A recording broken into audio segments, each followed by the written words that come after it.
Hello to all my friends out there. Hi, you guys. This video is prepare for winter. Okay, I watch Catholic prophecy videos and they're saying make sure you have food and water and prepare for winter. So I live in Southern California and you might be thinking, well, what are you worried about? I'm not worried. I just think the prudent thing to do is prepare now before winter hits. And we'll go into why in a minute. So the first thing I do is I'm trying to store water. So buying a few extras every week and refilling the ones I have, the water bottles I have for 35 cents at the kiosk. And if I get like soda bottles, I'm rinsing them out and filling them up with water. But I want to get a couple of really big trash cans and fill them with water as well. So storing water. Number two, oh, and they mentioned this too, store medicine. So I am going to the 99-cent stores and I am buying cough syrup. So, you know, we take it for granted. We can run to the 99-cent store and there's always going to be cough syrup there. I think it was yesterday I heard my neighbor coughing and coughing and coughing. So at one point I had bought 6 cough syrups. So I gave them one and I haven't heard any coughing since. You want to put an end to the coughing as soon as you can. So I'm looking for cough syrup, antibacterial cream. Okay, first of all, I've been shopping for these in the dollar. See how small the tube is?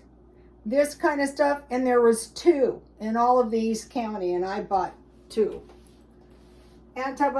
So why you need this is if you get a sore or a blister or something, you don't get an infection in it.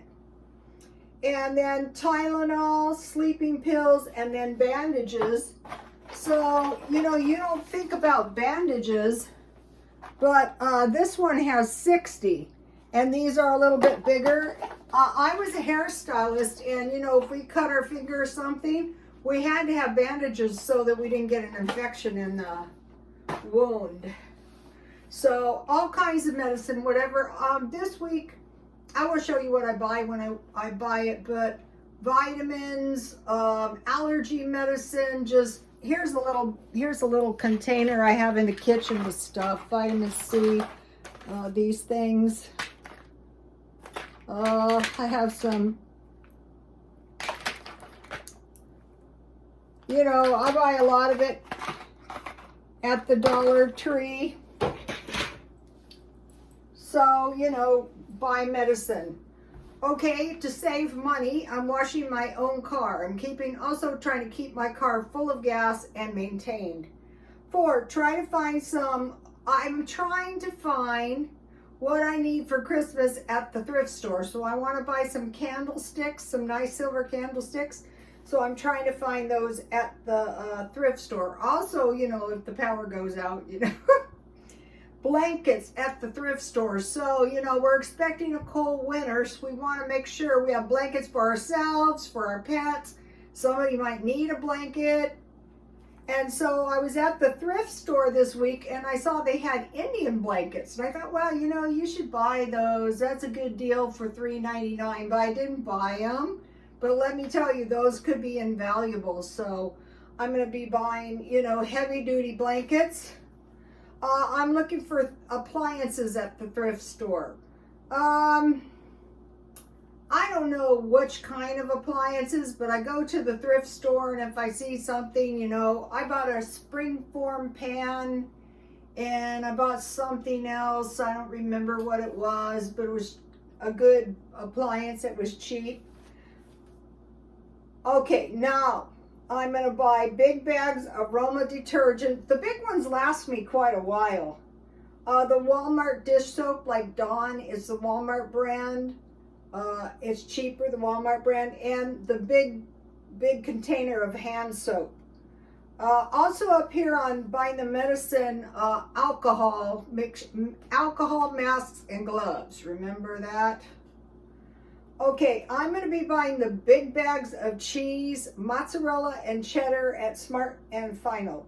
try to find Christmas gifts drastically marked down. Just don't run out and say, oh, I have to get something now. No, carefully shop and try to get the stuff marked down. You know, you can, I do this all the time. Like, you know, if you do this, say if you were going to spend $200 and you find stuff 80% off, that would be $40. Or you could buy, you know, you could buy like $400 or $500 worth of stuff for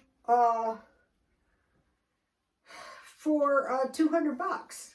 I do it every year. You've seen me. I'll show you again when I do it. I don't know what. One year I blew into the thrift store. You guys were probably following me then. Hi to all the new subscribers. And it just so happened, this weekend, the Salvation Army has 50% off on clothes. So I'll be checking that out. But I blew in, I think it was Christmas Eve, and all the clothes were 50% off. And it looked like somebody had donated new clothes. And I bought my son a big pile of men's shirts. He's still wearing some of them. Okay, and then, you know, eating the stockpile down, but never forget, if you really, really have to eat your stockpile down, it goes fast. You don't think about it, but think about how many times you go to the grocery store doing grocery shopping and you fill your cart of food up, you know, a grocery cart. Well, you stop doing that and your stockpile goes down fast.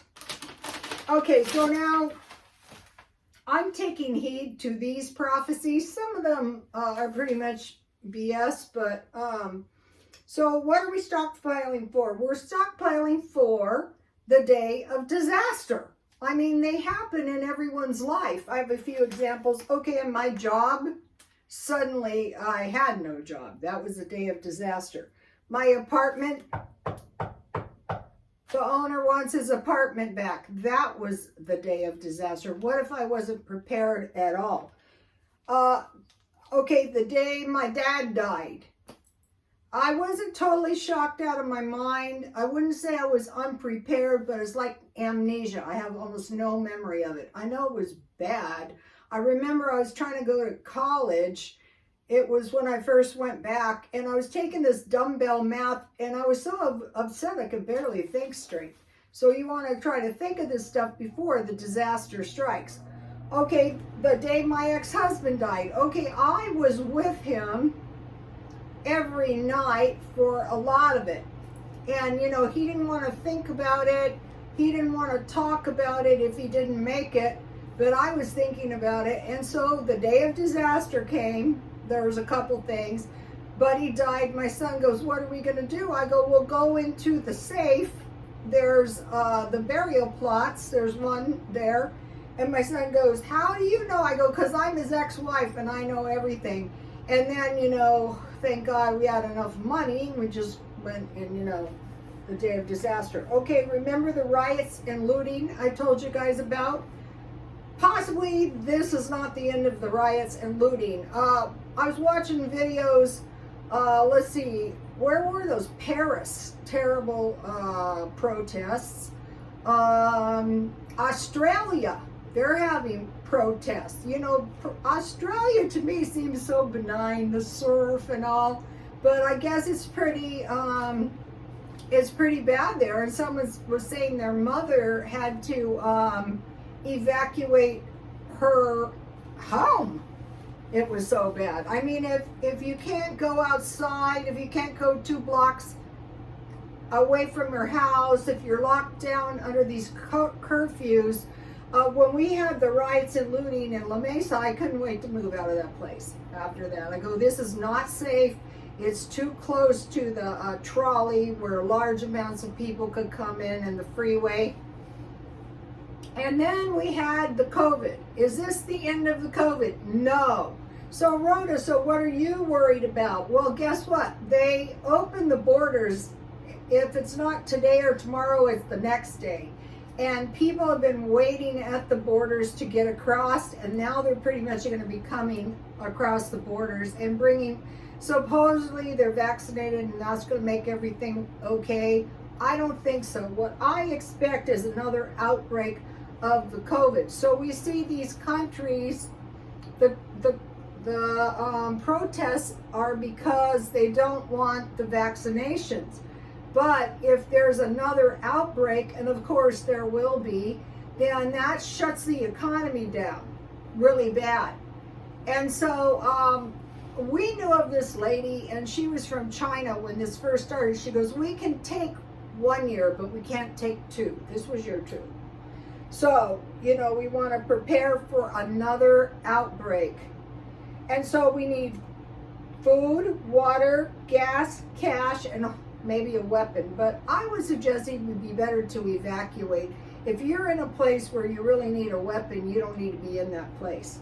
Okay, and we're preparing for brutal cold winters. Okay, if you are on the internet at all, you can see there's terrible floods and rains coming now.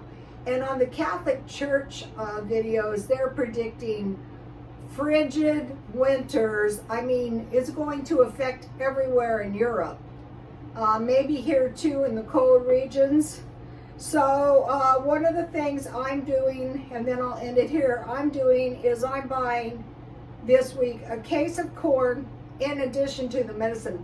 A case of corn, a case of green beans, a case of peas, and a case of tomatoes. Just to make sure that I can get through. Okay, you guys, please like, comment, and subscribe, and God bless you all.